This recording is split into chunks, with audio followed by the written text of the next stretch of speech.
Sorry, no. In fact, I'm going to pull out a whole 1 over n plus 1 factorial. Sorry. Then this is 1 plus 1 over n plus 1. 2, but if I make this less than or equal to, it's less than n of 1 over n plus 1. Yes? And the next term is less than 1 over n plus 1 squared, because there's n plus 2, n plus times n plus 3. But I've just increased the denominator. Decreased the denominator, made this bigger, yes? So what I'm doing here is a comparison. Again, I've just kind of informally said this is less than, and really I'm just doing this by comparison. Okay, but what's this? It's a geometric series, right? And in fact, it converges to n plus 1 over n. So when all is said and done, what you see is how rapid is this convergence? The nth term is no farther from e, whatever e is, than this very, very small number. Okay? Okay, now why did I point that out? This is just fun. The reason I'm pointing this out is because you can use this to see very quickly that E is irrational. The convergence is so rapid, there's no way E could have been a rational number. Why?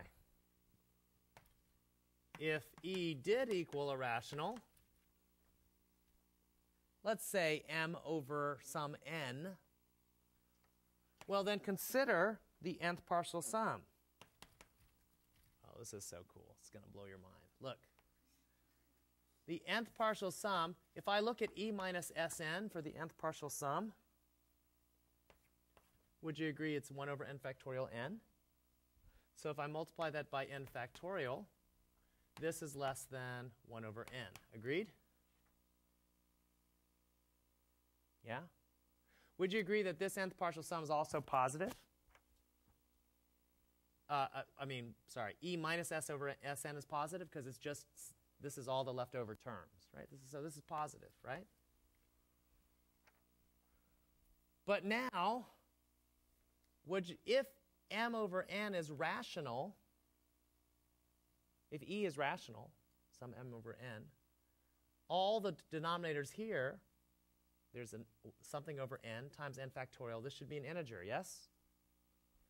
The Sn terms all have denominators that are n factorial or smaller factors of n factorial.